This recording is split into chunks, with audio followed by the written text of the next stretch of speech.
ओम शांति। 28 जुलाई 2020।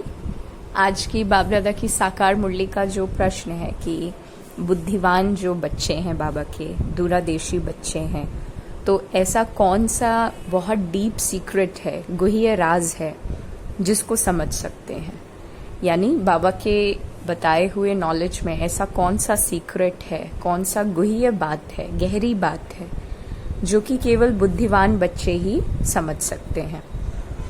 तो इस बात पर अटेंशन देते हुए आज का गीत है मुरली का, तूने रात गवाई सोई के और दिवस गवाया खाई के। रात सो के बिता दिया और पूरा दिन खा के बिता दिया। ओम शांति। ये गीत बच्चों ने सुना। अब इसमें कोई अक्षर राइट भी है तो कोई रॉन्ग भी है। सुख में तो सिमरन किया नहीं जाता ना, दुख को भी आना तो जरूर है। दुख हो तब तो सुख देने के लिए बाप को आना पड़े। तो मीठे मीठे बच्चों को मालूम है कि अभी हम सुख धाम के लिए पढ़ रहे हैं, शांति धाम और सुख धाम। तो पहले मुक्ति होती है और फिर है जीवन मुक्ति। शांति धाम घर है हम आत्माओं का, है ना, अशरीरी अवस्था का। तो वहां कोई पाठ नहीं बजाया जाता। एक्टर्स घर में चले जाते हैं, वहां कोई पार्ट नहीं बजाते हैं। कोई भी जैसे फिल्म मेकर हैं या किसी ड्रामा के कोई आर्टिस्ट हैं, तो वो स्टेज पर जब तक पार्ट प्ले कर रहे हैं तब तक पार्ट है। घर जाने के बाद वो रोल थोड़ी प्ले करते हैं, वो रिलैक्स करते हैं। तो बाबा कहते हैं घर जाने के बाद कोई पार्ट नहीं होता। एक्टर्स घर में चले जाते हैं तो वहां कोई पार्ट नहीं बजाते।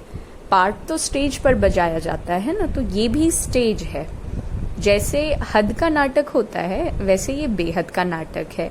इनके आदि मध्य अंत का राज सिवाय बाप के कोई और समझा नहीं सकता।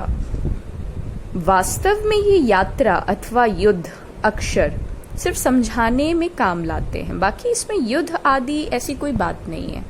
यात्रा भी केवल अक्षर है, बाकी है तो याद ना, बिल्कुल। बाकी बाबा क्या कहता है, याद की यात्रा है। ये सारी चीजें ऐसे समझाने के लिए, ज्ञान का सागर है ना, तो इंटरेस्टिंग बनाने के लिए अलग अलग तरीके से समझाते। बाकी सिर्फ रिमेम्बरेंस है, दिल से दिल के वाली बात है, कनेक्शन वाली बात है। बाबा कहते हैं याद करते करते पावन बन जाएंगे। ये यात्रा पूरी भी यहाँ ही होगी, कहाँ जाना नहीं है। तो बच्चों को समझाया जाता है पावन बनकर अपने घर जाना है, अपवित्र तो जा न सकें। तो अपने को आत्मा समझना है कि मुझ आत्मा में सारे चक्र का पाठ है और अभी वो पाठ पूरा हुआ है। तो बाप राय देते हैं कि बहुत सहज है, मुझे याद करो। बाकी बैठे तो यहाँ ही हो ना, कहाँ जाते तो नहीं हो। बाप आकर कहते हैं मुझे याद करो तो तुम पावन बन जाएंगे। युद्ध इसमें कोई नहीं है। अपने को तमो प्रधान से सतो प्रधान बनाना है, माया पर जीत पानी है। तो बच्चे जानते हैं 84 का चक्र पूरा होना है। भारत सतो प्रधान था तो उसमें जरूर मनुष्य ही होंगे ना, जमीन थोड़ी बदलेगी। अभी तुम जानते हो कि हम सतो प्रधान थे, फिर तमो प्रधान बने हैं, अब फिर सतो प्रधान बनना है। मनुष्य पुकारते भी हैं कि आकर हमको पतित से पावन बनाओ, परंतु वो कौन है, कैसे आते हैं, कुछ भी नहीं जानते। तो अभी बाबा ने तुम्हें बहुत समझदार बनाया है।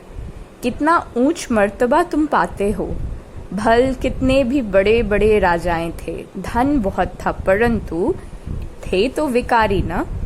इनसे वहां की साधारण प्रजा भी बहुत ऊंची बनती है। बहुत क्लियर शब्दों में बाबा कह रहे हैं कि जो राजा विकारी थे उनसे ऊंच तो सत्युग के प्रजा भी होगी।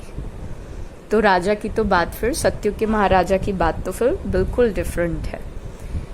तो बाबा क्या कहता है? बाबा कहता है कि निर्विकारी देवताओं के आगे अपने को वो पतित कहकर जाकर माथा टेकते हैं, है ना। बाबा फर्क बतलाते हैं कि रावण का परछाया आने से सब पतित बन जाते हैं। तो बाप यहाँ आते हैं तो फट से ऊंच चढ़ा देते हैं, सेकंड की बात है। तो अभी बाप ने तीसरा नेत्र दिया है ज्ञान का, तो तुम बच्चे दूरादेशी बन जाते हो। ऊपर मूल वतन से लेकर सारे ड्रामा का चक्र तुम्हारी बुद्धि में याद है।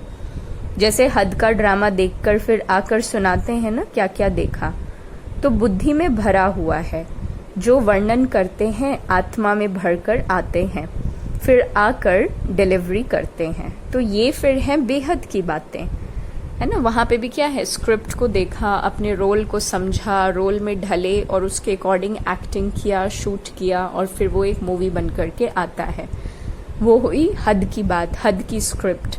यहाँ आत्मा में ही स्क्रिप्ट रिकॉर्डेड है और ड्रामा प्लान अनुसार सबकी अपनी अपनी रोल टाइम पर आती रहती है। तो वो रोल अंदर भरा हुआ है और अपने टाइम पर वो इमर्ज होकर डिलीवर होता है। तो बाबा ने कहा ये सारी बातें क्या है, सेकंड की हैं समझने की। ये फिर है बेहद की बातें। तो तुम बच्चों की बुद्धि में इस बेहद ड्रामा के आदि मध्य अंत का राज रहना चाहिए। क्या सीक्रेट है?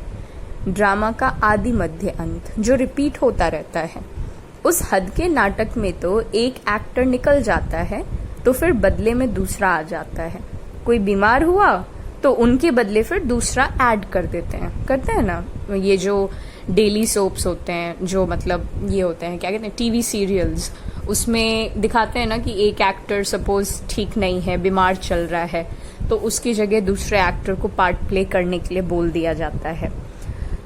तो बाबा लेकिन क्या समझाना चाह रहा है कि ये तो फिर चैतन्य ड्रामा है ना, इसमें जरा भी अदली बदली नहीं हो सकती। मेरे कर्मों का हिसाब किताब आप नहीं भोगेंगे, है ना। मेरे कर्मों का हिसाब किताब तो मैं खुद ही भोगूंगी, है ना। इसमें हम एक दूसरे का शरीर बदल कर, रोल बदल कर, we can not absolve the sins that is performed by me by somebody else, है ना। तो तुम बच्चे जानते हो हम आत्मा हैं और ये शरीर रूपी चोला है जो पहनकर हम बहु रूपी पार्ट बजाते हैं।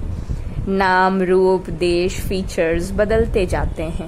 एक्टर्स को अपनी एक्ट का तो मालूम होता है ना, तो बाप बच्चों को ये चक्र का राज समझाते रहते हैं। सतयुग से लेकर कलयुग तक आते हैं, फिर जाते हैं और फिर नए सिरे से पार्ट बजाते हैं। इनकी डिटेल समझाने में टाइम लगता है। बीज में भल नॉलेज है, फिर भी समझाने में टाइम तो लगता है ना। तुम्हारी बुद्धि में सारा बीज और झाड़ का राज है। सो भी जो अच्छे अच्छे बुद्धिमान हैं वही समझते हैं कि इसका बीज ऊपर में है। इनकी उत्पत्ति, पालना और संहार कैसे होता है, इसलिए त्रिमूर्ति भी दिखाया जाता है। तो ये समझानी जो बाप देते हैं ये और कोई मनुष्य नहीं दे सकता। जब यहाँ आए तभी तो पता पड़े ना, इसलिए तुम बच्चों को कहते हैं कि यहाँ आकर समझो। कोई कोई बहुत कट्टर होते हैं तो कहते हैं हमको कुछ सुनना ही नहीं है। कोई तो फिर सुनते भी हैं और कोई लिटरेचर लेते हैं, कोई नहीं लेते। तो तुम्हारी बुद्धि अभी कितनी विशाल और दूरदेशी है ना। तीनों लोगों को तुम जानते हो। मूल वतन जिसको निराकारी दुनिया कहा जाता है, बाकी सूक्ष्म वतन का कुछ भी है नहीं। कनेक्शन तो सारा मूल वतन और स्थूल वतन से ही है। बाकी सूक्ष्म वतन तो थोड़ा टाइम के लिए है, बाकी आत्माएं तो सब ऊपर से यहाँ आती हैं पार्ट बजाने के लिए। तो ये झाड़ सब धर्मों का नंबरवार है। ये है मनुष्यों का झाड़ और बिल्कुल एक्यूरेट है। कुछ भी आगे पीछे नहीं हो सकता। ना आत्माएं और कोई जगह नहीं बैठ सकती, है ना। बाबा कहते हैं ऐसा नहीं है कि ये जो मनुष्यों का झाड़ है वो, बाबा क्या कह रहा है, बिल्कुल एक्यूरेट है। इसमें कोई भी चीज ऐसा नहीं हो सकता कि आगे पीछे या चेंज हो जाए। ना ही आत्माएं और कोई जगह बैठ सकती है ना। तो या तो पार्ट प्ले करेंगे या शांति धाम। अभी कलयुग के टाइम भटकने जैसा पार्ट भी ड्रामा में नूंद है। तो आत्माएं ब्रह्म महतत्व में खड़ी होती हैं, जैसे स्टार्स आकाश में खड़े होते हैं ना। तो ये स्टार्स तो दूर से छोटे छोटे देखने में आते हैं बड़े वास्तव में। लेकिन आत्मा तो ना छोटी होती है ना बड़ी, और ना ही विनाश को पाती है। तुम गोल्डन एज में जाते हो, फिर आयरन एज में आते हो। तो बच्चे जानते हैं कि हम गोल्डन एज में थे और अब हम आयरन एज में आ गए। कोई वैल्यू नहीं रही है, भल माया की चमक कितनी भी है, परंतु ये है रावण की गोल्डन एज और वो है ईश्वरीय गोल्डन एज। मनुष्य कहते रावण की भी सोने की लंका थी ना, लेकिन वो मायावी थी। इट वॉज फुल ऑफ माया, वो टेम्पररी थी। तो मनुष्य कहते रहते हैं 6-7 वर्षों में इतना अनाज होगा, जो बात मत पूछो। देखो उनका प्लान क्या है और तुम बच्चों का प्लान क्या है। बाप कहते हैं मेरा प्लान है पुरानी को नया बनाने का, तुम्हारा एक ही प्लान है। जानते हो ना कि बाप की श्रीमत से हम अपना वर्षा ले रहे हैं, बस हमारा इतना ही प्लान है। वो नया को पुराना बनाने का काम बाबा का है, बाबा जाने। हमें बाबा हमेशा क्या कहते हैं, श्रीमत पर चलो, श्रीमत पर चलो, हमें उसकी बस परवाह करनी है। बाबा रास्ता बताते हैं, श्रीमत देते हैं ना, याद में रहने की मत देते हैं। मत अक्षर तो ठीक है ना, संस्कृत अक्षर तो बाप नहीं बोलते हैं, बाप तो हिंदी में समझाएंगे। भाषाएं तो ढेर हैं, इंटरप्रेटर भी होते हैं ना जो सुनकर फिर सुनाते हैं। हिंदी और इंग्लिश तो बहुत लोग जानते और पढ़ते हैं, बाकी माताएं घर में रहने वाली इतना नहीं पढ़ती हैं। आजकल विलायत में अंग्रेजी सीखते हैं तो फिर यहाँ आने से भी इंग्लिश बोलते रहते हैं, हिंदी बोल ही नहीं पाते। घर में आते हैं तो माँ से इंग्लिश में बात करने लग पड़ते हैं, वो बेचारी मूंझ पड़ती है, हम क्या जाने इंग्लिश से, फिर उनको टूटी फूटी हिंदी सिखानी पड़ती है। सतयुग में तो एक राज्य एक भाषा थी जो अब फिर से स्थापन कर रहे हैं। हर 5000 वर्ष बाद ये सृष्टि का चक्र कैसे फिरता है, सो बुद्धि में रहना चाहिए। अब एक बाप की याद में रहना है। यहाँ तुमको फुर्सत अच्छी रहती है ना, सवेरे में स्नान आदि कर बाहर घूमने फिरने में मजा आता है। अंदर में यही याद रहे कि हम सब एक्टर्स हैं। ये भी अभी स्मृति आई है तो बाबा ने हमको 84 के चक्र का राज बताया। हम सतो प्रधान थे, ये बड़ी खुशी की बातें हैं। मनुष्य घूमते फिरते हैं, उनकी कुछ भी कमाई नहीं है। तुम तो बहुत कमाई करते हो ना, जो हमारी याद की यात्रा है। बुद्धि में चक्र याद रहे, फिर बाप को भी याद करते रहो। कमाई करने की युक्तियां बाबा बहुत अच्छी अच्छी बताते हैं। ये सब श्रेष्ठ कर्मों की कमाई की बात है।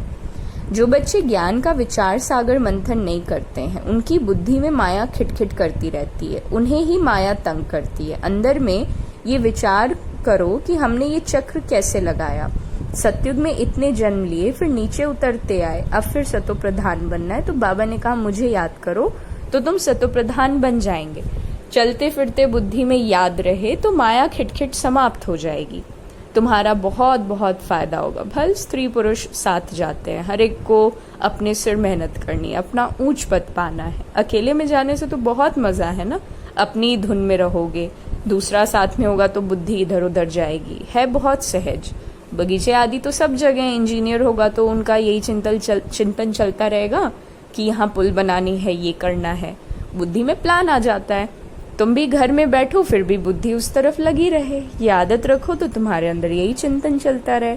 पढ़ना भी है, धंधा भी करना है, बूढ़े जवान बच्चों आदि सबको पावन बनना है। तो आत्मा को हक है बाप से वर्षा लेने का। बच्चों को भी छोटेपन में ही ये बीज पड़ जाए तो बहुत अच्छा है। आध्यात्मिक विद्या और कोई सिखा नहीं सकता। तुम्हारी ये जो आध्यात्मिक विद्या है ये तुमको बाप ही आकर पढ़ाते हैं। उन स्कूलों में मिलती है जिस्मानी विद्या और वो है शास्त्रों की विद्या। ये फिर है रूहानी विद्या जो तुमको भगवान सिखलाते हैं। इनका किसको भी पता नहीं, इनको कहा ही जाता है स्पिरिचुअल नॉलेज, जो रूह आकर पढ़ाते हैं। उनका और कोई नाम नहीं रखा जा सकता। ये तो स्वयं बाप आकर पढ़ाते हैं ना, तो भगवानुवाच तो है ही। भगवान एक ही बार इस समय आकर समझाते हैं, इसको रूहानी नॉलेज कहा जाता है। वो शास्त्रों की विद्या अलग है। तुमको पता है कि नॉलेज एक है, जिस्मानी कॉलेज आदि की दूसरी है, और आध्यात्मिक शास्त्रों की विद्या फिर तीसरी है ये रूहानी नॉलेज। बाबा ने कहा पहला नंबर जो अलग अलग सब्जेक्ट्स हम पढ़ते हैं, है ना, लॉ हो गया, मेडिकल हो गया, एटसेट्रा। दूसरा है आध्यात्मिक जो शास्त्र की विद्या पढ़ाते रहते हैं। और बाबा कहते हैं तीसरा है तुम्हारी ये रूहानी नॉलेज। वो भल कितने भी बड़े बड़े डॉक्टर ऑफ फिलॉसफी हैं, परंतु उन्हों के पास भी शास्त्रों की बातें हैं। तुम्हारी ये नॉलेज बिल्कुल अलग है। ये स्पिरिचुअल नॉलेज जो स्पिरिचुअल फादर सभी आत्माओं का बाप है वही पढ़ाते हैं। उनकी महिमा क्या है? शांति का सागर, सुख का सागर। कृष्ण की महिमा बिल्कुल अलग है। गुण अवगुण तो मनुष्य में होते हैं जो बोलते रहते हैं। बाप की महिमा को भी यथार्थ रीति नहीं जानते। तो बच्चों को बाबा क्या राय देते हैं कि अपनी उन्नति करनी है। अगर अपनी उन्नति करनी है तो कैसे करें? पुरुषार्थ करते रहेंगे तो फिर पक्का होता जाएगा। फिर ऑफिस में काम करने समय भी स्मृति आएगी कि ईश्वर की स्मृति रहेगी तुम्हारे अंदर। माया की स्मृति तो आधा कल्प चली ना, अभी बाप यथार्थ रीति तुम्हें बैठकर समझाते हैं। अपने को देखो हम क्या थे, क्या बन रहे हैं। फिर हमको बाबा ऐसा देवता बनाता है।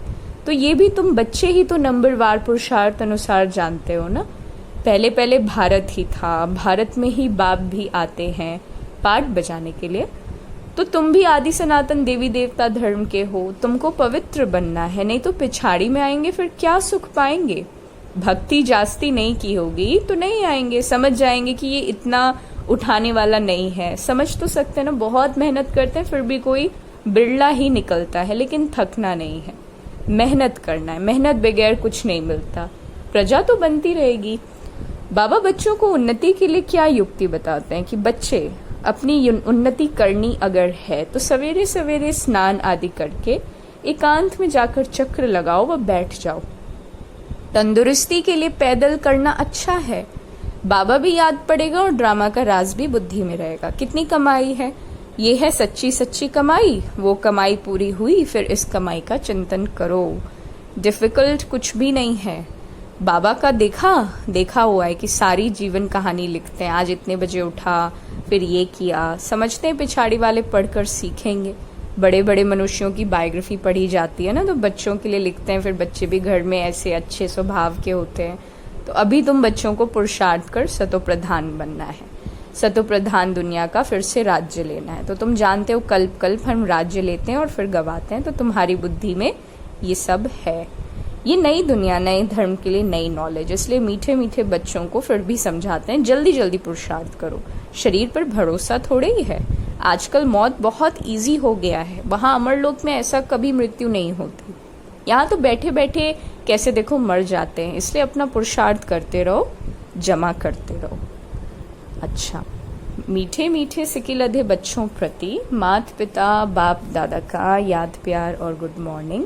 रूहानी बाप की रूहानी बच्चों को नमस्ते।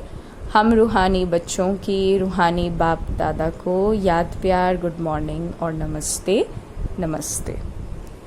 आज की मुरली का प्रश्न का उत्तर है ना कि कौन से वो इंटेलिजेंट बुद्धिमान दूरादेशी बच्चे हैं, तो जो कौन से सीक्रेट को समझते हैं।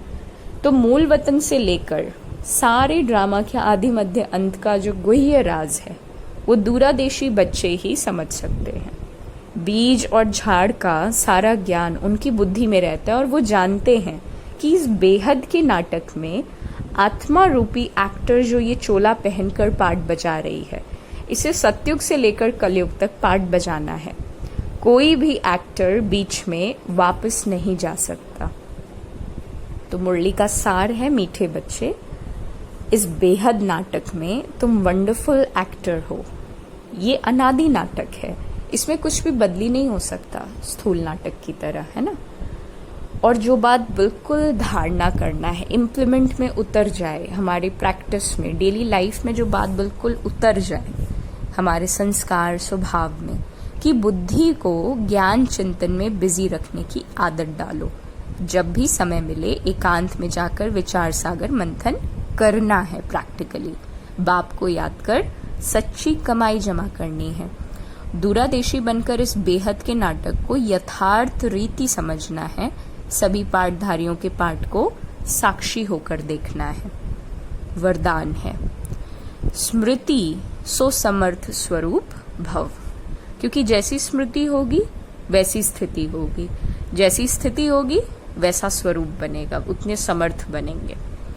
तो मास्टर ज्ञान सागर बन, युक्ति क्या है? मास्टर ज्ञान सागर बन, गुड़ियों का खेल समाप्त करने वाले स्मृति सो समर्थ स्वरूप भव। जैसे भक्ति मार्ग में मूर्ति बनाकर पूजा आदि करते हैं, फिर उन्हें डुबो देते हैं, तो आप उसे गुड़ियों की पूजा कहते हो।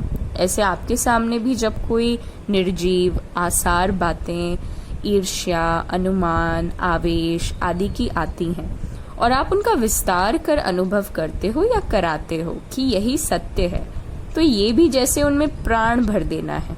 फिर उन्हें ज्ञान सागर बाप की याद से बीती सो बीती कर स्व उन्नति की लहरों में डुबाते भी हो।